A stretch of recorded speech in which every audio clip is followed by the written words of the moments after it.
Hello guys, അപ്പോൾ നമ്മുടെ ഒരു പുതിയ വീഡിയോയിലേക്ക് എല്ലാവർക്കും സ്വാഗതം. അപ്പോൾ രാവിലെ തന്നെ ഗുഡ് മോർണിംഗ്. എന്താണെന്നല്ലേ, ഇന്ന് രാവിലത്തെ കുറച്ച് കാര്യങ്ങളൊക്കെ നിങ്ങളായിട്ടും കൂടി ഒന്ന് ഷെയർ ചെയ്യാമെന്ന് വിചാരിച്ചു. അപ്പോൾ രാവിലത്തെ പരിപാടികളൊക്കെ തുടങ്ങിയപ്പോൾ ഞാൻ വിചാരിച്ചു എന്നാൽ പിന്നെ ഇന്നത്തെ ഒരു കുട്ടി വ്ളോഗായിട്ട് എടുത്ത് നിങ്ങളെയും കൂടി ഒന്ന് കാണിക്കാമെന്ന്. അപ്പോൾ ഇന്ന് പെസഹ വ്യാഴമാണ് കേട്ടോ. അപ്പോൾ ഞങ്ങൾക്ക് ഇന്ന് പെസഹ വ്യാഴമായതുകൊണ്ട് പതിവ് പോലെ തന്നെ എല്ലാ പ്രാവശ്യം ചെയ്യുന്ന കാര്യം തന്നെയാണ് പെസഹാപ്പം രാവിലെ തന്നെ ഉണ്ടാക്കാനുള്ള പരിപാടികളാണ് കേട്ടോ. ഏകദേശം മാവെല്ലാം സെറ്റാക്കി അടുപ്പിലേക്ക് വെച്ചപ്പോഴാണ് ഞാൻ ഓർത്തത് എന്നാൽ പിന്നെ ഒരു വീഡിയോ എടുത്ത് കളയാന്ന്. അങ്ങനെയാണ് കേട്ടോ ഞാൻ ഈ ഒരു വീഡിയോ എടുക്കാൻ തുടങ്ങിയത്. അപ്പോൾ ആദ്യത്തെ ട്രിപ്പ് പെസഹാപ്പത്തിനുള്ളതെല്ലാം നമ്മൾ റെഡിയാക്കി സെറ്റ് ചെയ്ത് നമ്മുടെ ഇഡ്ഡലി കട്ടകത്തിലാണ് കേട്ടോ നമ്മൾ ചെയ്യുന്നത്. നമ്മൾ ഒഴിച്ചു കൊടുത്തിട്ടുണ്ട്. അപ്പോൾ രാവിലത്തെ പാത്രങ്ങളൊക്കെ കഴുകിയതെല്ലാം നമുക്ക് തിരിച്ചെടുത്ത് വെക്കാനുണ്ടായിരുന്നു. അപ്പോൾ അതൊക്കെ അതിൻ്റേതായ സ്ഥാനങ്ങളിലൊക്കെ നമ്മൾ എടുത്ത് വെക്കുന്നുണ്ട്. എല്ലാവരുടെ വീട്ടിലും പെസഹാപ്പം ഉണ്ടാക്കിയിരിക്കുമെന്ന് വിചാരിക്കുന്നു. അപ്പോൾ നമ്മളിത് ഉണ്ടാക്കിയത് എങ്ങനെയാണെന്ന് വെച്ചാൽ തലേന്നേ മാവരച്ച് വെച്ചിട്ടുണ്ടായിരുന്നു. അതിലേക്ക് രാവിലെ എഴുന്നേറ്റപ്പോൾ പഞ്ചസാരയും നെയ്ക്കകത്ത് നമ്മുടെ അണ്ടിപ്പരിപ്പ്, മുന്തിരിങ്ങ, കപ്പലണ്ടി, തേങ്ങാക്കൊത്ത് ഇതെല്ലാം കൂടെയൊക്കെ ഒന്ന് ഫ്രൈ ആക്കി എടുത്ത് നമ്മുടെ ഈ ഒരു മാവിലേക്ക് ചേർത്തിട്ട് അങ്ങനെയാണ് കേട്ടോ നമ്മൾ ഈ അപ്പം പുഴുങ്ങിയെടുക്കുന്നത്. നോർമലി പെസഹാപ്പം ഇങ്ങനെയല്ല ചെയ്യുന്നത്. കുഞ്ഞുള്ളിയൊക്കെ അരച്ചൊക്കെ ചേർത്തൊക്കെയാണ് എല്ലാവരും പെസഹാപ്പം ഉണ്ടാക്കുന്നത്. പക്ഷേ ഞങ്ങൾ ഇങ്ങനെയാണ് കേട്ടോ ചെയ്യുന്നത്. അങ്ങനെ നമ്മൾ ചില സ്ഥലങ്ങളിലൊക്കെ ഇതിനെ കിണ്ണത്തപ്പം എന്നൊക്കെ പറയാറുണ്ട്, പാത്രയപ്പം എന്ന് പറയാറുണ്ട്, പെസഹാപ്പം എന്ന് പറയാറുണ്ട്. ഇങ്ങനെയൊക്കെ പല പേരുകളിലാണ് കേട്ടോ ഇത് അറിയപ്പെടുന്നത്. എന്തായാലും രാവിലെ തന്നെ നമ്മൾ അതിനുള്ള കാര്യങ്ങളൊക്കെ ചെയ്തിട്ടുണ്ട്. അപ്പോൾ അപ്പോൾ ഉള്ള പാത്രങ്ങളൊക്കെ കഴുകി വെക്കുമെന്ന് ഞാൻ പറഞ്ഞിട്ടുണ്ടല്ലോ. അപ്പോൾ അതൊക്കെ ഒന്ന് കഴുകിയൊക്കെ വെച്ചിട്ട് അവിടെ പാതാമ്പരമൊക്കെ ഒന്ന് തുടച്ചൊക്കെ ഒന്ന് വൃത്തിയാക്കി എടുക്കുന്നുണ്ട്. പിന്നത്തെ അടുത്ത് എന്താണെന്ന് വെച്ചാൽ ഇന്നലെ വെള്ളം കുടിക്കാൻ തിളപ്പിച്ചിട്ടുണ്ടായിരുന്നു. പക്ഷേ നമുക്ക് എന്തായാലും ഇന്നത് തികയത്തില്ല. അപ്പോൾ ഉള്ള ബാക്കി ഇരിക്കുന്ന വെള്ളമൊക്കെ ഒന്ന് ജഗ്ഗിലോട്ടും കുപ്പിയിലോട്ടും ഒക്കെ ആക്കി കഴിഞ്ഞാൽ നമുക്ക് പുതിയ വെള്ളം തിളപ്പിക്കാൻ എടുക്കാനെ കൊണ്ട് നമുക്ക് പാത്രം ഒഴിച്ചെടുക്കാമല്ലോ. അപ്പോൾ അതിന് വേണ്ടിയിട്ട് ഞാൻ ബാലൻസ് ഉണ്ടായിരുന്ന വെള്ളം നമ്മുടെ ജഗ്ഗിലേക്കൊന്ന് ഒഴിച്ചെടുക്കുന്നുണ്ട്. ബാലൻസ് ഉള്ളത് കുപ്പിയിലും ഒന്ന് ഒഴിച്ച് മാറ്റുന്നുണ്ട് കേട്ടോ. ആ ഒരു സമയം കൊണ്ട് നമ്മുടെ ഫുഡൊക്കെ അവിടെ റെഡി ആയിക്കൊണ്ടിരിക്കുന്നുണ്ട്. രാവിലെ തന്നെ മമ്മി ചോറ് തിളപ്പിച്ച് മാറ്റി വെച്ചിട്ടുണ്ടായിരുന്നു. അപ്പോൾ ചോറും അവിടെ ഏകദേശം കുക്കായിക്കൊണ്ടിരിക്കുന്നുണ്ട്. അങ്ങനെ നമ്മൾ 2 പാത്രങ്ങളിലായിട്ട് വെള്ളമൊക്കെ എടുത്ത് മാറ്റി അതിനുശേഷം നമ്മുടെ ആ ഒരു പാത്രമൊക്കെ നമ്മളൊന്ന് നന്നായിട്ട് കഴുകിയെടുക്കുന്നുണ്ട് കേട്ടോ. ഡെയിലി തിളപ്പിക്കുന്ന പാത്രമാണെങ്കിൽ ഞാൻ ഡെയിലി തന്നെ അതായത് നമ്മൾ വെള്ളം എപ്പോഴൊക്കെ തിളപ്പിക്കാൻ എടുക്കുന്നു ആ സമയത്തെല്ലാം വെള്ളം മാറ്റിയതിന് ശേഷം ഞാനത് വീണ്ടും കഴുകിയെടുത്ത് തന്നെയാണ് കേട്ടോ യൂസ് ചെയ്യാറുള്ളത്. എല്ലാവരും അങ്ങനെ തന്നെയായിരിക്കും, എന്നാലും ഞാൻ എൻ്റെ കാര്യം പറഞ്ഞതാണേ. അപ്പോൾ ഞാനതൊക്കെ ഒന്ന് കഴുകിയെടുത്ത് മാറ്റുന്നുണ്ട്. ഇനി വീണ്ടും അവിടെ കുറേ പാതാമ്പുറത്ത് വെള്ളവും കാര്യങ്ങളൊക്കെ വീണിട്ടുണ്ടായിരുന്നു. എനിക്കിങ്ങനെ എന്തോ ആ ഒരു ഭാഗത്തൊക്കെ ഇങ്ങനെ വെള്ളം കിടക്കുമ്പോൾ ഒരു വല്ലാത്തൊരു ഇറിറ്റേഷനാണ്. അപ്പോൾ ഞാനതൊക്കെ ഒന്ന് തുടച്ചൊക്കെ മാറ്റി ഒന്ന് സെറ്റാക്കി എടുക്കുന്നുണ്ട്. ദെൻ ഡൈനിങ് ടേബിൾ വന്നിട്ട് നമുക്ക് അതെല്ലാം ഒന്ന് തുടച്ചെടുക്കണം. ഡൈനിങ് ടേബിളിൽ നമ്മുടെ ആ ഒരു ലിക്വിഡ് ഒഴിച്ചിട്ടാണ് കേട്ടോ ഞാനതൊന്ന് തുടച്ചെടുക്കുന്നത്. ഈ ഒരു ഭാഗത്ത് വലിയ അഴുക്കോ കാര്യങ്ങളൊന്നും വരത്തില്ല, പക്ഷെ നല്ല രീതിയിൽ പൊടി കയറാറുണ്ട് കേട്ടോ.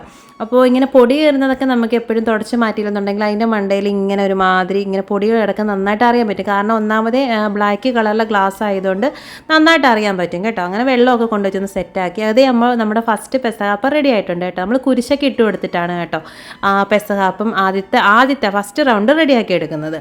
അങ്ങനെ അതൊക്കെ ഒന്ന് ആയിട്ടുണ്ട്. നമ്മൾ 2ാമത്തെ റൗണ്ടിലേക്കുള്ളതും മാവ് ഒഴിച്ച് വെച്ചിട്ടുണ്ട്. അതിനുശേഷം ഞാൻ പറഞ്ഞിട്ടില്ലേ, നമ്മൾ അടുക്കള ആവശ്യത്തിന് വേണ്ടുന്ന വെള്ളമൊക്കെ നമ്മൾ കിണറ്റിൽ നിന്ന് തന്നെ ഡയറക്റ്റ് കോരി എടുക്കാറാണ് പതിവ്. ഇപ്പോൾ ഇറക്കേണ്ട ഒരു സമയമൊക്കെ ആയി വരുന്നുണ്ട്. ആ കിണറ്റിൽ നോക്കുമ്പോൾ നിങ്ങൾക്ക് മനസ്സിലാവും പോച്ചകളൊക്കെ പിടിച്ചു തുടങ്ങിയിട്ടുണ്ട്. ഇനി നമ്മുടെ ഈ ഒരു വേനൽ വരുന്ന സമയത്ത് മാത്രമേ നമുക്കത് ഇറക്കാൻ പറ്റത്തുള്ളൂ. കാരണം ഇപ്പോൾ അത്യാവശ്യം മഴയൊക്കെ പെയ്യുന്നത് കൊണ്ട് തന്നെ നല്ല രീതിയിൽ വെള്ളം കയറി കിടക്കുകയാണ്. അപ്പോൾ നല്ലൊരു ഉണക്ക് വന്നെങ്കിൽ മാത്രമേ നമുക്ക് ആ ഒരു കിണറൊന്ന് ഇറച്ചെടുക്കാൻ പറ്റത്തുള്ളൂ. അപ്പോൾ ഇതിന് മണ്ടയിൽ വല ഇട്ടിട്ടുണ്ടായിരുന്നു. അപ്പോൾ ഇങ്ങനെ കോരി എടുക്കാനുള്ളൊരു ബുദ്ധിമുട്ട് കാരണം വലയൊക്കെ ഒരു സൈഡിലോട്ട് മാറ്റിയിട്ടേക്കാണ് കേട്ടോ. അങ്ങനെ നമ്മൾ ആ വെള്ളമൊക്കെ എടുത്തിട്ട് ഇതിപ്പം കുറച്ചായി ഒന്ന് ഇറച്ചിട്ട്, അപ്പോൾ അതുകൊണ്ട് കോരി എടുക്കുന്ന വെള്ളം ഞാൻ മാക്സിമം അരിച്ച് തന്നെയാണ് കേട്ടോ എടുക്കുന്നത്. ആ അരിപ്പിന് തന്നെ അരിച്ചെടുക്കുമ്പോൾ നമുക്ക് അതിനകത്ത് എന്തെങ്കിലും വല്ല പ്രാണികളോ എന്തെങ്കിലുമൊക്കെ ഉണ്ട്, അല്ലെങ്കിൽ വല്ല പൊടിയോ പടലങ്ങളോ ഒക്കെ ഉണ്ടെന്നുണ്ടെങ്കിൽ അങ്ങ് പൊയ്ക്കോളൂ എന്ന് വെച്ചിട്ട് ഞാൻ മാക്സിമം അരിച്ച് തന്നെയാണ് കേട്ടോ എടുക്കുന്നത്. അങ്ങനെ വെള്ളമെല്ലാം കോരിയെടുത്ത് നമ്മളുടെ ആ ഒരു മൂടിയൊക്കെ മൂടിയതിന് ശേഷം നമ്മൾ നേരെ കൊണ്ടുവന്ന് വെള്ളം തിളപ്പിക്കാൻ വെക്കുകയാണ് ചെയ്യുന്നത്. ഞാനിതിനകത്തേക്ക് വെള്ളം തിളപ്പിക്കുമ്പോൾ അതിനകത്തിരുന്നത് ആണെന്നാണ് എനിക്ക് തോന്നുന്നത്. അത് നമ്മുടെ വീട്ടിൽ തന്നെയുള്ള ആ ഒരു മരം ഉണ്ടല്ലോ അതിൻ്റെ, അത് തന്നെ ഇങ്ങനെ വെട്ടിയെടുത്തിട്ട് അതാണ്ട് ഈ ഒരു ഇതാണ് കേട്ടോ, പതിമുഖമാണെന്നാണ് എനിക്ക് തോന്നുന്നത്, എൻ്റെ പേരെനിക്ക് കറക്റ്റ് അറിയാൻ വയ്യ. അതിങ്ങനെ പൊട്ടിച്ചെടുക്കുകയാണ് പതിവ്. ഇതിപ്പോൾ ഏകദേശം എനിക്ക് തോന്നുന്നത് 2-3 വർഷത്തിന് മുകളിലായി കേട്ടോ ഇത് നമ്മുടെ കയ്യിലായിട്ട്. ഞാൻ വീട്ടിൽ നിന്ന് കൊണ്ടുവന്നതാണ്, മമ്മിക്ക് അത് അവിടെ നിന്നോ കിട്ടിയതാണ്. അപ്പോൾ മമ്മി അതിൽ നിന്ന് എനിക്ക് അത്യാവശ്യം നല്ലൊരു പീസ് തന്നെയാണ് കേട്ടോ. സത്യം പറഞ്ഞാൽ 3 വർഷമെങ്കിലും ആയിക്കാണ് ഞാനിതിവിടെ കൊണ്ടുവന്നിട്ട് ഇപ്പം ലാസ്റ്റ് സ്റ്റേജിലേക്ക് കടന്നിരിക്കുകയാണ്. കുറച്ച് അത്രയും കൂടെ മാത്രമേ ഇപ്പം നമ്മുടെ കയ്യിലുള്ളൂ. ഇനി വീട്ടിൽ പോയിട്ട് വരുമ്പം വേണം അവിടെ നിന്ന് എടുത്തിട്ട് വരാൻ. അങ്ങനെ അതെല്ലാം കഴിഞ്ഞിട്ട് ഇന്ന് എന്ത് കറി വെക്കും എന്ന് ആലോചിച്ചുകൊണ്ടിരുന്നപ്പോൾ വിചാരിച്ചു, നമ്മുടെ പറമ്പിൽ ചെറിയൊരു വഴുതനങ്ങ നിൽപ്പുണ്ടായിരുന്നു. ചെറുതല്ല, അത്യാവശ്യം വലുത് തന്നെയാണ്. പിന്നെ കഴിഞ്ഞ ദിവസം പറിച്ചിട്ടുണ്ടായിരുന്നതും കൂടി നമ്മുടെ കയ്യിൽ ഇരിപ്പുണ്ട്, കുറേ ഇരിപ്പുണ്ട് കേട്ടോ. പക്ഷെ നമുക്കിവിടെ ഓവറായിട്ടൊന്നും വേണ്ട. അങ്ങനെ ഈ ഒരു വലുതും ഈ ഒരു ചെറുതുമായിട്ടുള്ളൊരു 2 വഴുതനങ്ങ ഞാൻ എടുത്തിട്ടുണ്ട്. അപ്പോൾ അതിനെല്ലാം എത്രത്തോളം മാക്സിമം ചെറുതായിട്ട് അരിയാവോ അത്രത്തോളം ചെറുതായിട്ട് ഞാൻ അരിഞ്ഞെടുക്കും കേട്ടോ. ഇവിടെ മമ്മി എപ്പോഴും പറയുന്നൊരു കാര്യമാണ്, നീ ഇത് ഇങ്ങനെ ചെറുതായിട്ട് അരിഞ്ഞെടുക്കുന്നതെന്ന്. പക്ഷേ എനിക്കത് ഭയങ്കര ഒരു ക്രേസാണ് കേട്ടോ. എത്രത്തോളം തിന്നായിട്ട് അരിഞ്ഞെടുക്കാവോ അത്രത്തോളം തിന്നായിട്ട് അരിഞ്ഞെടുക്കുന്നത്. പക്ഷേ വെഴുക്കിൻ്റെ സമയത്ത് ഇങ്ങനെ തിന്നായിട്ട് അരിയേണ്ട കാര്യമില്ല. കാരണം വെഴുക്കെന്ന് പറയുമ്പോൾ നന്നായിട്ട് വെഴുകി വരുന്നതാണല്ലോ. അപ്പോൾ പെട്ടെന്ന് തന്നെ ഇത് അങ്ങ് കുഴഞ്ഞു പോകാനുള്ള ചാൻസ് കൂടുതലാണ്. പക്ഷേ എനിക്കെന്തോ അങ്ങനെ അരിഞ്ഞിട്ട് ചെയ്യുന്നതാണ് എനിക്ക് ഏറ്റവും കൂടുതൽ ഇഷ്ടം. അങ്ങനെ നമ്മൾ അതെല്ലാം ഒന്ന് കഴുകി എടുക്കുന്നുണ്ട്. ഒരു സവാള മാത്രമേ ഞാൻ എടുത്തിട്ടുണ്ടായിരുന്നുള്ളൂ, ഓവറായിട്ട് ഇട്ടാൽ മധുരിക്കുമല്ലോ. അതുകൊണ്ട് ഒറ്റ സവാള മാത്രമേ എടുത്തിട്ടുണ്ടായിരുന്നു, 2 പച്ചമുളകും എടുത്തിട്ടുണ്ടായിരുന്നു കേട്ടോ. അപ്പോൾ ഈ ഒരു സമയം കൊണ്ട് നമ്മുടെ ഫസ്റ്റ് പെസഹ അപ്പോൾ നമ്മളൊന്ന് കട്ട് ചെയ്ത് മാറ്റി വെക്കാമെന്ന് വിചാരിച്ചു. എന്തോ പാത്രത്തിൽ നിന്ന് നന്നായിട്ട് അങ്ങോട്ട് ഇളകി വരുന്നുണ്ടായിരുന്നില്ല. എനിക്കിങ്ങനെ റൗണ്ട് തന്നെ ഇളക്കി എടുക്കണമെന്ന് ഭയങ്കര ആഗ്രഹമായിരുന്നു. പക്ഷേ എന്തോ അത് നടന്നില്ല. എനിക്ക് തോന്നുന്നു ഞാൻ കഴിഞ്ഞ ദിവസം അരച്ച വഴിയിൽ വെള്ളത്തിൻ്റെ അളവ് ഇത്തിരി കൂടിപ്പോയതുകൊണ്ട് ഒരുമാതിരി കിളുകിളാന്നിരിക്കുമായിരുന്നു കേട്ടോ. അതുകൊണ്ടാണ് കേട്ടോ, ഇതിന് വെള്ളത്തിന് അളവ് കൂടിപ്പോയി കഴിഞ്ഞാൽ പിന്നെ ഇത് ഇളക്കിയെടുക്കാനൊക്കെ ഭയങ്കര പാടാണ്. ഇതിന് കുറച്ച് അളവും കാര്യങ്ങളൊക്കെ ഉണ്ട്. സത്യം പറഞ്ഞാൽ ഇത് ആട്ടിയെടുക്കുന്ന സമയത്ത് അത് അത്രയ്ക്ക് അങ്ങോട്ട് ശ്രദ്ധിച്ചില്ല, ഒരുപാട് വെള്ളം വേണ്ട എന്നുള്ള കാര്യം. അങ്ങനെ എന്തായാലും നമ്മൾ അതുകൊണ്ട് 4ആയിട്ട് കട്ട് ചെയ്ത് ഓരോ പീസുകൾ എടുത്ത് മാറ്റിയാണ് കേട്ടോ ചെയ്യുന്നത്. അല്ലാതെ ഇത് പാത്രത്തിനകത്ത് നിന്ന് മൊത്തത്തിനായിട്ട് റൗണ്ട് ചെയ്തെടുക്കാൻ പറ്റുന്നുണ്ടായിരുന്നില്ല. അങ്ങനെ അതൊക്കെ അങ്ങോട്ട് മാറ്റി വെച്ചതിന് ശേഷം മമ്മി വീണ്ടും അടുത്ത മാവ് ഒഴിച്ചു വെച്ചിട്ടുണ്ട്. ഞാൻ ഈ ഒരു സമയം കൊണ്ട് തന്നെ നമ്മുടെ വഴുതനങ്ങ നൈസായിട്ട് അരിഞ്ഞെടുക്കുകയാണ് കേട്ടോ. അപ്പോൾ മമ്മി അവിടെ നിന്ന് കൗണ്ടർ പറയുന്നുണ്ട്, നീ എന്തിനാ ഇങ്ങനെ ചെറുതായിട്ട് അരിയുന്നതെന്ന്. പക്ഷേ എനിക്കെന്തോ ഇങ്ങനെ ചെയ്യുന്നതാണ് കേട്ടോ ഇഷ്ടം. അങ്ങനെ ഞാൻ ചെറുതായിട്ട് അത് മാക്സിമം ചെറുതായിട്ട് തന്നെ അരിഞ്ഞെടുക്കുന്നുണ്ട്. ഇത് സത്യം പറഞ്ഞാൽ നല്ല ടേസ്റ്റുള്ളൊരു സംഭവമാണ്. എനിക്ക് വഴുതനങ്ങ വെണ്ടയ്ക്കൊന്നും സത്യം പറഞ്ഞാൽ ഇഷ്ടമേ ഉണ്ടായിരുന്നുള്ളൊരു കാര്യമാണ് കേട്ടോ. എക്സ്പെഷ്യലി ഇതിൻ്റെ ഒരു വയലറ്റ് കളറിലെ ഒരു വഴുതനങ്ങ ഉണ്ടല്ലോ, അതെനിക്ക് വേണമെങ്കിൽ ഒട്ടും ഇഷ്ടമല്ല. കാരണം അതിനുള്ളിൽ അതിൻ്റെ ഒരു സീഡ് ഉണ്ടല്ലോ, ആ സീഡ് ചിലവരൊക്കെ ആ സീഡ് വെച്ചുകൊണ്ട് തന്നെ അരിഞ്ഞെടുക്കാറുണ്ട്. പക്ഷേ ഞാൻ ചെയ്യുന്ന സമയത്ത് ആ സീഡ് മാക്സിമം ഒഴിവാക്കിയിട്ടാണ് ചെയ്യുന്നത്. പിന്നെ ഒഴിവാക്കി വരുമ്പോൾ അതിനകത്ത് അധികമൊന്നും അതിൻ്റെ ഒരു മാംസം ഉണ്ടാവില്ല. പക്ഷേ ഈ ഒരു ഗ്രീൻ കളറിലെ വഴുതനങ്ങ എന്ന് പറയുന്നത് ഇതിന് ഒട്ടും തന്നെ സീഡില്ല. സീഡ് അങ്ങനെ ഇല്ലെന്നല്ല, നമുക്ക് ഡിസ്റ്റർബ് ആവുന്ന തരത്തിലുള്ള ഒരു സീഡോ കാര്യങ്ങളോ ഒന്നും ഉണ്ടാവില്ല. നമുക്ക് കൈകാര്യം ചെയ്യാൻ പറ്റുന്ന രീതിയിൽ തന്നെയാണ് കേട്ടോ. എന്ന് വെച്ചാൽ ഇങ്ങനെ അതിനകത്ത് നിന്ന് എടുത്ത് കളഞ്ഞിട്ട് ചെയ്യേണ്ട കാര്യമില്ല, അത് അങ്ങനെ തന്നെ വെച്ച് നമുക്ക് അരിഞ്ഞെടുക്കാൻ തന്നെ പറ്റും കേട്ടോ. അതിന് നമ്മൾ കഴിക്കുമ്പോൾ ചെവപ്പോ കാര്യങ്ങളോ ഒന്നും തന്നെ ഉണ്ടാവാറില്ല. അതുകൊണ്ട് തന്നെ എനിക്ക് ഗ്രീൻ കളറിലെ വഴുതനങ്ങയാണ് ഏറ്റവും കൂടുതൽ ഇഷ്ടം.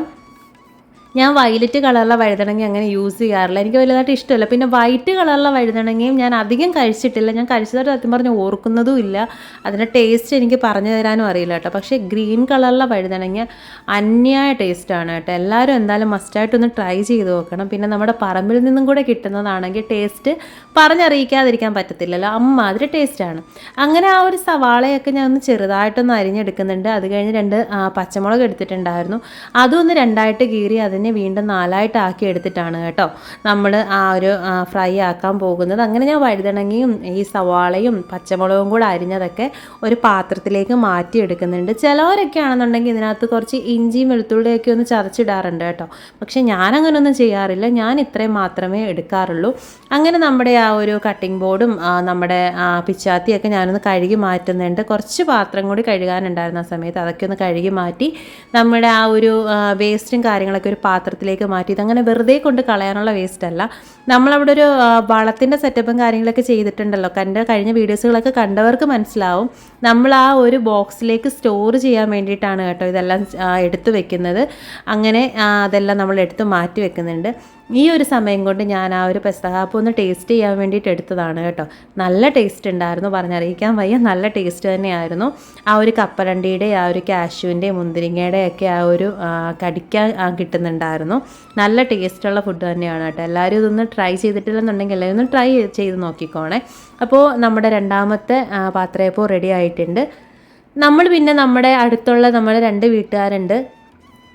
ആ 2 വീട്ടുകാർക്ക് നമ്മൾ ഈ ഒരു പാത്രയപ്പം ഉണ്ടാക്കി കൊടുക്കാറുണ്ട്, എല്ലാ പ്രാവശ്യം കൊടുക്കാറുള്ളതാണ്. സോ ഇപ്രാവശ്യം നമ്മളത് ചെയ്യുന്നുണ്ട്. അതിന് വേണ്ടിയിട്ട് 2 വാഴയിലയുടെ ആവശ്യം ഉണ്ടായിരുന്നു. ഒട്ടും നോക്കില്ല, നേരെ പറമ്പിലേക്ക് പോയി 2 വാഴയില അതിനകത്തുനിന്ന് മുറിച്ചെടുത്തിട്ട് വന്നു. നേരെ കൊണ്ടുവന്ന് നമ്മുടെ വെളിയിലത്തെ അടുക്കളയിലാണ് കേട്ടോ അതിനെ ഒന്ന് വാട്ടിയെടുക്കുന്നത്. കാരണം അകത്തെ അടുക്കളയിൽ അടുപ്പെല്ലാം ബിസിയാണ്, ഫുഡും കാര്യങ്ങളെല്ലാം റെഡിയാക്കി എടുക്കുന്നത് കൊണ്ട് തന്നെ ഞാൻ പുറത്തെ അടുക്കളയിൽ വന്നിട്ട് അതെല്ലാം ഒന്ന് വാട്ടിയെടുക്കുന്നുണ്ട്. നമ്മൾ ഇതിനകത്ത് വെച്ചിട്ടാണ് കേട്ടോ അവർക്ക് കൊടുക്കാറുള്ളത്. ഇങ്ങനെ നമ്മുടെ പെസഹ വ്യാഴാഴ്ചയുള്ള ഈ ഒരു ഫുഡ് നമ്മൾ നമ്മുടെ അടുത്തുള്ളവർക്കൊക്കെ കൊടുക്കുന്നത് എല്ലായിടങ്ങളിലും ഒരു പതിവ് തന്നെയാണെന്നാണ് എനിക്ക് തോന്നുന്നത്. എന്തായാലും ഇവിടെ നമ്മൾ ചെയ്യാറുണ്ട്, നമ്മളിവിടെ ഉണ്ടെന്നുണ്ടെങ്കിൽ നമ്മളിത് ചെയ്യാറുണ്ട്. അങ്ങനെ നമുക്ക് അതൊക്കെ ഒന്ന് വാട്ടിയെടുത്തിട്ട് വന്നതിന് ശേഷം നമ്മൾ വീണ്ടും അടുത്തത് നമ്മൾ റെഡിയാക്കാൻ വെച്ചിട്ടുണ്ട്. എനിക്ക് തോന്നുന്നു 4 പാത്രത്തിനകത്ത് നമ്മളിന്ന് സെറ്റാക്കി എടുത്തിട്ടുണ്ടായിരുന്നു. അതിനകത്ത് 3 പാത്രത്തിലുള്ളത് നമ്മൾ 3 പേർക്കായിട്ട് കൊടുത്തു. ഒരു പാത്രത്തിലുണ്ടായിരുന്നതാണ് കേട്ടോ ഞങ്ങൾ എടുത്തത്. സോ നമുക്ക് ഇതും മുറിച്ചെടുക്കാൻ പറ്റുന്നുണ്ടായിരുന്നില്ല. ഞാൻ അതുകൊണ്ട് വീണ്ടും 4ആയിട്ട് തന്നെ കട്ട് ചെയ്തിട്ട് അങ്ങനെ വെച്ചിട്ട് വീണ്ടും ആ ഒരു പാത്രത്തിൻ്റെ ഷേപ്പിൽ തന്നെ ആക്കി വെച്ചിട്ടാണ് കേട്ടോ ഒന്ന് പൊതിഞ്ഞെടുക്കുന്നത്. അങ്ങനെ 2 വീട്ടിലേക്കും കൊടുക്കാനുള്ളത് നമ്മൾ 2 ഇതിനകത്ത് പേപ്പറിൽ നമ്മുടെ ഒരു വാഴയിലേക്കകത്തേക്കാക്കി പേപ്പറിനകത്താക്കി റെഡിയാക്കി വെക്കുന്നുണ്ട്. പിന്നെ ഒരെണ്ണം കൊടുക്കാനുള്ളത് നമുക്ക് ഈവനിങ്ങിൽ നമ്മളുടെ ഒരു ഫ്രണ്ട് വരും, പുള്ളിക്കാണ് കേട്ടോ കൊടുക്കാനുള്ളത്. ഈ ഒരു സമയം കൊണ്ട് കിച്ചൂസ് എഴുന്നേറ്റിട്ടുണ്ടായിരുന്നു. രാവിലെ ഞാനും കിച്ചൂസും തമ്മിലുള്ള ഒരു യുദ്ധം സ്റ്റാർട്ട് ചെയ്യുന്നത് പല്ലുതേപ്പിലൂടെയാണ്. അങ്ങനെ ഞങ്ങൾ പല്ലുതേപ്പിൻ്റെ ഒരു അംഗത്തിലേക്ക് കടന്നിരിക്കുകയാണ്. അവ സ്വന്തമായിട്ട് ചെയ്യില്ല, എത്ര പറഞ്ഞാലും കേൾക്കത്തില്ല. ഞാൻ തന്നെ രാവിലെ ചെയ്ത് കൊടുക്കണം. അങ്ങനെ രാവിലെ പല്ലുതേപ്പൊക്കെ കഴിഞ്ഞു. പിന്നെ ബാലൻസുള്ള വെള്ളം ഞാൻ എപ്പോഴും ഉള്ളത് ഇങ്ങനെ മുടിയിലാക്കിയിട്ട് ആ മുടി ഒന്ന് ഒതുക്കി വെക്കും. അവൻ്റെ മുടി എത്ര ചെയ്താലും എന്തൊക്കെ ചെയ്താലും മുടി ഒതുങ്ങത്തില്ല. അതുകൊണ്ട് രാവിലെ തന്നെ ഞാനിങ്ങനെ ബ്രഷ് ചെയ്യുന്ന സമയത്ത് കയ്യിലുള്ള ബാലൻസ് വെള്ളം വെച്ചിട്ട് ഞാനിങ്ങനെ മുടി ഒതുക്കി കൊടുക്കും. അങ്ങനെ അതെല്ലാം ചെയ്തതിന് ശേഷം നമ്മൾ കാപ്പി കുടിക്കാൻ വേണ്ടിയിട്ടുള്ള ചായടക്കമാണ്. ഞാൻ നിങ്ങളോട് പറഞ്ഞിട്ടുണ്ട്, രാവിലത്തെ ഒരു ചായ കഴിഞ്ഞാൽ രണ്ടാമത്തെ കാപ്പി കഴിക്കുന്ന സമയത്ത് ഞങ്ങൾക്ക് മസ്റ്റ് ഹാവ് ആണ് നമുക്ക് ഈ ഒരു രണ്ടാമത്തെ ചായ. അങ്ങനെ നമ്മൾ ചായ ഇടാനുള്ള കാര്യങ്ങളൊക്കെ റെഡിയാക്കാൻ വെച്ചിട്ടുണ്ട്. ഈ ഒരു സമയം കൊണ്ട് തന്നെ നമുക്ക് ബാക്കി കാര്യങ്ങളൊക്കെ ഒന്ന് റെഡിയാക്കി എടുക്കേണ്ടതുണ്ട്. അപ്പോൾ ചായ ഇടാൻ വേണ്ടിയിട്ട് പഞ്ചസാരയൊക്കെ കാര്യമായിട്ട് തന്നെ ഇടുന്നുണ്ട് കേട്ടോ. ഇവിടെ എല്ലാവർക്കും മധുരം ഭയങ്കര കൂടുതലായിട്ട് വേണം, ചായക്ക് മാത്രമേ ഉള്ളൂ കേട്ടോ, മറ്റു കാര്യങ്ങൾക്കൊന്നും ഇത്രത്തോളം മധുരം വേണമെന്നില്ല. അതുകൊണ്ട് ആ ഒരു പാത്രത്തിലെ സ്പൂണിനകത്ത് സത്യം പറഞ്ഞാൽ എണ്ണയാണ് ഇടുന്നത് കേട്ടോ. അത്രത്തോളം മധുരം ഇവിടെ ചായയുടെ സമയത്ത് വേണം കേട്ടോ. അങ്ങനെ ആ ഒരു ചായക്ക് വേണ്ടുന്ന പഞ്ചസാരയും തേയിലയും കാര്യങ്ങളെല്ലാം ഇട്ട് കൊടുത്ത് ചായയുടെ വഴിക്ക് റെഡി ആവുന്നുണ്ട്. ഈ സമയം കൊണ്ട് ഞാൻ വിചാരിച്ചു നമ്മുടെ വെഴുക്ക് വരട്ടി ഒന്ന് റെഡിയാക്കി എടുക്കാമെന്ന്. അങ്ങനെ ഒരു ചീനച്ചട്ടിയും കാര്യങ്ങളൊക്കെ വെച്ചു. അതിനകത്തേക്ക് കുറച്ച് വെളിച്ചെണ്ണ ഒഴിച്ചു കൊടുത്തു. വെളിച്ചെണ്ണ ഒന്ന് ചൂടായി വന്നപ്പോഴത്തേക്ക് നമ്മൾ കടുക് ഇട്ട് കൊടുക്കുന്നുണ്ട് കേട്ടോ. പിന്നെ കടുകൊന്ന് പൊട്ടിയതിന് ശേഷം നമുക്ക് നേരെ നമ്മുടെ വഴുതണങ്ങ, ഞാൻ ആദ്യമേ വഴുതണങ്ങയാണ് കേട്ടോ ഇട്ടൊന്ന് ഫ്രൈ ആക്കി എടുക്കുന്നത്. എന്നിട്ട് മാത്രമേ ഞാൻ സവാളയും കാര്യങ്ങളൊക്കെ ഇടത്തുള്ളൂ. പിന്നെ കറിവേപ്പില വേണ്ടുന്നവർക്ക് ഇടാം കേട്ടോ. ഞാൻ പക്ഷേ ഇന്ന് ഇട്ടിട്ടില്ല. കറിവേപ്പില വറ്റൽമുളകൊക്കെ വേണ്ടുന്നവർക്ക് ഇടാം കേട്ടോ. അതൊന്നും എന്തായാലും ഞാൻ ഇന്നിട്ടില്ല, ഞാൻ പെട്ടെന്ന് തന്നെ ചെയ്തെടുത്തതാണ്. ഇനിയിപ്പോൾ കറിവേപ്പില എടുക്കാൻ പോലുള്ള സമയം കാര്യങ്ങളൊന്നും ഇല്ലാത്തതുകൊണ്ടാണ് കേട്ടോ. ഈ ഒരു സമയം കൊണ്ട് നമ്മുടെ പാത്രയപ്പം റെഡി ആയിട്ടുണ്ടായിരുന്നു. അപ്പോൾ അതിൻ്റെ പാത്രമൊക്കെ ഒന്ന് വാങ്ങി വെച്ചിട്ട് അതെല്ലാം ഒന്ന് ഒതുക്കി മാറ്റി വെച്ചു. ഈ വഴുതനങ്ങ ഒന്ന് വരണ്ട് വരാനോ കൊണ്ട്, വഴുതനങ്ങ എന്നല്ല എന്ത് സാധനങ്ങൾ നമ്മൾ വരട്ടിയെടുക്കാനോ ഒന്ന് വരണ്ട് വരണമെങ്കിൽ കുറച്ച് ഉപ്പൊന്ന് ഇട്ട് കൊടുത്താൽ മതി കേട്ടോ. നമുക്ക് നോർമലി എടുക്കുന്ന സമയത്തിനെക്കാട്ടിലും പെട്ടെന്ന് തന്നെ, അതിപ്പോൾ പയറായിക്കോട്ടെ, വഴുതനങ്ങ ആയിക്കോട്ടെ, കോവയ്ക്ക ആയിക്കോട്ടെ, പാവയ്ക്ക ആയിക്കോട്ടെ, എന്ത് സാധനമാണെങ്കിലും കുറച്ച് ഉപ്പൊന്ന് ഇട്ട് കൊടുത്താൽ പെട്ടെന്ന് വരണ്ട് വരും കേട്ടോ. അങ്ങനെ ആ ബാക്കിയൊരു സമയം കൊണ്ട് ഞാൻ നമ്മുടെ ബാലൻസ് പാത്രങ്ങളൊക്കെ കഴുകാനുണ്ടായിരുന്നു. ഈ ഒരു സമയം കൊണ്ട് കിച്ചൂസിന് ഞാൻ ഫുഡ് കൊടുത്തിട്ടുണ്ടായിരുന്നു കേട്ടോ. ഈ ഒരു പാത്രയപ്പം കൊടുത്തിട്ടുണ്ടായിരുന്നു. അങ്ങനെ ആ പാത്രമൊക്കെ ഒന്ന് കഴുകിയെടുക്കുന്നുണ്ട്. കാസറോൾ ഒന്ന് കഴുകി മാറ്റി വെക്കുന്നുണ്ട്. ഇത് കൂട്ടി ഇട്ട് കഴിഞ്ഞാൽ പിന്നെ ഭയങ്കര ശല്യമാണ്. കാരണം പാത്രങ്ങളിങ്ങനെ പെരുകിക്കൊണ്ടേയിരിക്കും. കഴുകി മാറ്റി വെക്കാനൊരു സ്ഥലവും കാര്യങ്ങളും ഒന്നുമില്ല. അതുകൊണ്ട് ഞാൻ അപ്പോൾ ഉള്ളത് മാക്സിമം അപ്പം തന്നെ കഴുകി വെക്കാറുണ്ട്. അങ്ങനെ നമ്മുടെ വഴുതനങ്ങ മെഴുക്ക് വരട്ടി ഏകദേശമൊക്കെ ഇങ്ങനെ ആയിക്കൊണ്ടിരിക്കുന്നുണ്ട്. മാക്സിമം നമ്മൾ വരട്ടി തന്നെ എടുക്കണം, അല്ലെന്നുണ്ടെങ്കിൽ അതിൻ്റെ ഒരു പച്ചപ്പൊക്കെ ചവയ്ക്കും. ഇന്നലെ ഞാൻ പയറ് മെഴുക്ക് വരട്ടിയിട്ടുണ്ടായിരുന്നു. അപ്പോൾ ആ സമയത്ത് എനിക്ക് നന്നായിട്ട് അങ്ങോട്ട് വഴറ്റിയെടുക്കാൻ പറ്റില്ല, ധൃതിയിൽ ചെയ്തതായിരുന്നു കേട്ടോ. അതുകൊണ്ട് നന്നായിട്ട് അങ്ങോട്ട് മൊരിഞ്ഞ് വന്നിട്ടുണ്ടായിരുന്നില്ല. അങ്ങനെ ആ ഒരു സമയം കൊണ്ട് ബാലൻസ് ഉണ്ടായിരുന്ന ആ ഒരു അപ്പം നമ്മൾ കഴിക്കാൻ വേണ്ടിയിട്ട് പപ്പയ്ക്കും മമ്മിക്കും എനിക്കും കൂടി കഴിക്കാൻ വേണ്ടിയിട്ട് നമ്മൾ എടുക്കുകയാണ് കേട്ടോ. അങ്ങനെ ബാലൻസ് ഉണ്ടായിരുന്ന അതായിരുന്നു. അങ്ങനെ പപ്പയ്ക്കും കൊടുത്തു, എല്ലാവർക്കും വേണ്ടിയിട്ട് ഇങ്ങനെ എടുത്ത് മാറ്റി വെക്കുകയാണ്. കുറച്ച് ഇതിങ്ങനെ കാണുന്നെങ്കിലും ഇതിൻ്റെ ഒരു പീസ് കഴിക്കുമ്പോൾ തന്നെ ഏകദേശം നമുക്ക് ഫുള്ളാവും കേട്ടോ. അത്രയ്ക്ക് വലുതാണ്, ഇങ്ങനെ കാണുന്ന പോലല്ല സാധനം, അത്യാവശ്യം നല്ല കട്ടിക്കുള്ളത് തന്നെയാണ്. അങ്ങനെ ആ ഒരു വഴുതനങ്ങയ്ക്ക് വഴുതുകൊണ്ടപ്പോഴത്തേക്ക് അതിനകത്തേക്ക് ഞാൻ സവാള ഇട്ട് കൊടുക്കുന്നുണ്ട്. ഇനി അത് കിടന്നൊന്ന് വഴട്ടിയെങ്കിൽ മാത്രമേ നമുക്ക് മസാലയും കാര്യങ്ങളൊക്കെ ഇട്ടാൻ പറ്റത്തുള്ളൂ. അങ്ങനെ അതും എടുത്തു വെച്ചിരുന്ന പാത്രം ഞാനൊന്ന് കഴുകിയെടുത്ത് മാറ്റുന്നുണ്ട്. വീണ്ടും നമ്മുടെ പാതാമ്പുറത്ത് വെള്ളം കാര്യങ്ങളൊക്കെ വന്നിട്ടുണ്ട്. എനിക്ക് വെള്ളം കിടക്കുന്നുണ്ട്, പിന്നെ ഭയങ്കര ഇറിറ്റേഷനാണ്. തുടച്ച് മാറ്റാണ്ട് എനിക്ക് വേറൊരു പരിപാടിയും ചെയ്യാൻ പറ്റത്തില്ല. അങ്ങനെ ഞങ്ങൾ അതെല്ലാം ഒന്ന് തുടച്ച് മാറ്റുന്നുണ്ട്. അങ്ങനെ പിന്നെന്താണ്, നമ്മൾ ആ ഒരു സമയം കൊണ്ട് ഇങ്ങനെ വഴുതനങ്ങ വഴട്ടിയെടുക്കുന്നുണ്ട്. പിന്നെ വഴണ്ട് വരുന്ന സമയം കൊണ്ട് തന്നെ നമ്മുടെ ചായ ഏകദേശം അവിടെ ആയിക്കൊണ്ടിരിക്കുന്നുണ്ട് കേട്ടോ. ഈ ചായയൊക്കെ തിളച്ചേരാൻ വലിയ പാടാണെന്ന് ഇങ്ങനെ നോക്കിക്കൊണ്ടിരിക്കണം. ആ ഒരു സമയത്ത് തിളക്കത്തില്ല, എങ്ങാട്ടെങ്ങാണോ ഒന്ന് കണ്ണ് തെറ്റിപ്പോയി കഴിഞ്ഞാൽ തിളച്ച് അവിടെ മൊത്തവും വീട്. അങ്ങനെ ഞാൻ നോക്കിക്കൊണ്ട് തന്നെ ഇരിക്കണം. എനിക്ക് എപ്പോഴും പറ്റുന്നൊരു അബദ്ധമാണ് കേട്ടോ. ഇങ്ങനെ ചായ നോക്കിക്കൊണ്ടിരുന്നിട്ട് ഒന്ന് കണ്ണ് മാറ്റുമ്പോഴത്തേക്ക് തിളച്ചിങ്ങനെ മാറുന്നുണ്ട്. നിങ്ങൾക്ക് ആർക്കെങ്കിലും ഇത്ര അനുഭവങ്ങൾ ഉണ്ടെന്നുണ്ടെങ്കിൽ ഒന്ന് പറയണം കേട്ടോ. അങ്ങനെ ചായയൊക്കെ നമ്മളൊന്ന് അരിപ്പിൽ അരിച്ചെടുക്കുന്നുണ്ട്, നന്നായിട്ടൊന്ന് ചായ അടിച്ചെടുക്കുന്നുണ്ട്. അങ്ങനെ ചായ അടിച്ചൊക്കെ എടുത്തു. വീണ്ടും ആ ഒരു പാത്രത്തിനകത്തേക്ക് ചൂടായതുകൊണ്ടാണ് കേട്ടോ ഞാൻ വീണ്ടും ഒന്ന് കഴുകിയെടുക്കുന്നത്. കാരണം ആ പാത്രത്തിലല്ലേ നമ്മൾ ആറ്റിയെടുത്തത്, അതുകൊണ്ട് അത്യാവശ്യം ചൂടും കാര്യങ്ങളൊക്കെ ഉണ്ടായിരുന്നതുകൊണ്ട് ഒന്നും കൂടി ഒന്ന് കഴുകിയെടുത്തു. പപ്പയ്ക്കുള്ള ഗ്ലാസ്സാണ്, അതും ഒന്ന് കഴുകിയെടുത്തു. ഇനി ആ ഒരു ചായയും കൂടെ ഒഴിച്ച് കൊടുത്തിട്ട് 2 പേർക്കുള്ള ഫുഡ് ഞാൻ കൊടുക്കുന്നുണ്ട്. ഈ ഒരു സമയം കൊണ്ട് ചായ എല്ലാം ഒന്ന് ഒഴിച്ചെടുക്കുന്നു. ഈ ഒരു സമയം കൊണ്ട് നമുക്കായിരിക്കുന്ന വേസ്റ്റും കാര്യങ്ങളൊക്കെ ഒന്ന് കളയാൻ പോകേണ്ടതുണ്ട്. നമ്മൾ വളം ഉണ്ടാക്കുന്നുണ്ടായിരുന്നല്ലോ, അതിനകത്തേക്ക് നമുക്ക് റെഡിയാക്കാൻ പോകേണ്ടതുണ്ട്. ഈ ഒരു സമയത്ത് എനിക്കൊരു അബദ്ധം പറ്റുന്നുണ്ട് കേട്ടോ. ഞാൻ ഇപ്പോൾ ഈ ഒരു വഴുതനങ്ങയ്ക്കകത്ത് പൊടിയും കാര്യങ്ങളൊക്കെ ഇട്ട് കൊടുത്തിട്ട് നൈസായിട്ട് പുറത്ത് പോയിരുന്ന ഫുഡ് കഴിക്കുന്ന സമയം കൊണ്ട് ഞാനിത് വെച്ചിട്ട് പോയത് സത്യം പറഞ്ഞാൽ ഓർത്തില്ല. ചെറുതായിട്ടൊന്ന് അടുക്കി പിടിച്ചു, പക്ഷേ ഒരു പ്രശ്നം ഉണ്ടായിരുന്നില്ല. ആ പാത്രത്തിനകത്ത് ഉണ്ടായിരുന്ന മസാലയൊക്കെ ഒന്ന് പിടിച്ചു തുടങ്ങിയിട്ടേ ഉണ്ടായിരുന്നുള്ളൂ. ആ ഒരു സമയം കൊണ്ട് പെട്ടെന്ന് ഞാൻ ഓഫ് ചെയ്തിട്ടുണ്ടായിരുന്നു.